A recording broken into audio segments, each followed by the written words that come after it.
If you've never read a graphic novel before, it's easy to feel a bit left out here on BookTube because they are so popular here and it's hard to know where to start. So in this book rate video, I'm here to help you out because before I ever read a graphic novel, I thought they all had to be about superheroes. So I wasn't sure where I'd find one to suit my reading taste, and I also wasn't sure how easy I would find the actual reading experience of reading a graphic novel. But it turns out I didn't need to worry. I've read quite a lot now and absolutely loved them and found them really accessible and in a really big range of genres. So I have picked 9 here of the best recommendations I think for beginners.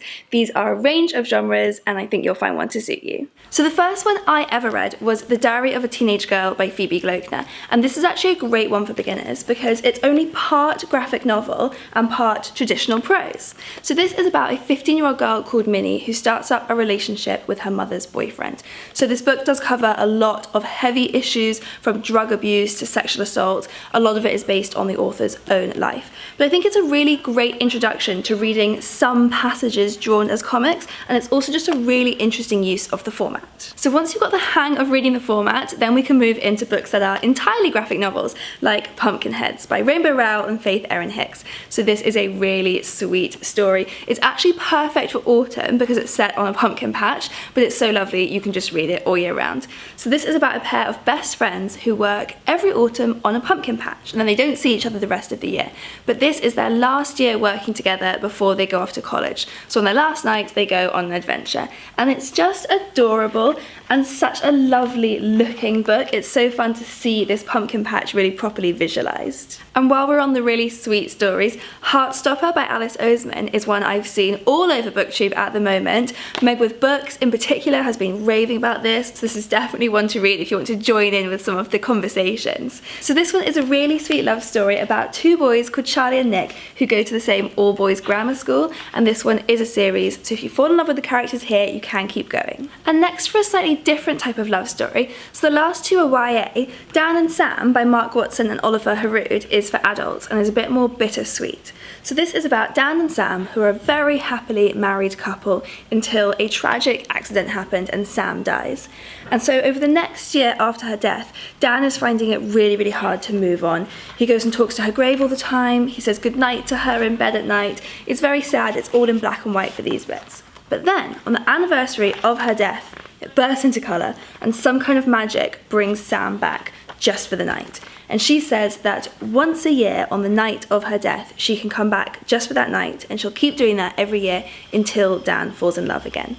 So this one is a really sweet story, but also very moving, and explores quite an emotionally complicated issue of falling in love again after a loss. And now something really different. For fans of Marie Kondo, you might not know that she wrote a graphic novel called The Life-Changing Manga of Tidying Up. So this is about a young woman who uses Marie Kondo's methods, but ends up tidying more than just her house. So if you're a fan of Marie Kondo, you love the TV show, maybe you haven't picked up the original book, this is a really sweet alternative. It's a great way of learning Marie Kondo's methods through the form of a story. And it has got a little bit of a romance in here as well, so it's not just all about tidying. But you can also get graphic non-fiction.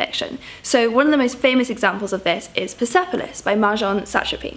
So this is the story of Satrapi's childhood in Iran during the Islamic Revolution, and then the second volume, which is also included in here, sees her moving to Austria for high school to escape the war, and then coming back to Iran 4 years later and having to face that culture shock all over again. So I learned so much while reading this, both about the Islamic Revolution, but also just about Marjane Satrapi's experiences of navigating her Iranian identity with also her identity as a feminist. So for example, challenging the notion that the veil necessarily has to be a symbol of oppression. And then once I'd loved that one, I went on to read Embroideries by the same author. So this time, this is about an afternoon where Marjane's mother, aunt, grandmother, and a group of their other female friends and neighbours came together for an afternoon of drinking tea and gossiping. And this is a really lovely, light-hearted embroidery of these women's lives, and then telling some quite outrageous stories, like how to enjoy being a mistress, or How to Fake Your Virginity, or How to Escape an Arranged Marriage. And then another very heavy one, but one that I still really recommend, is Mouse by Art Spiegelman,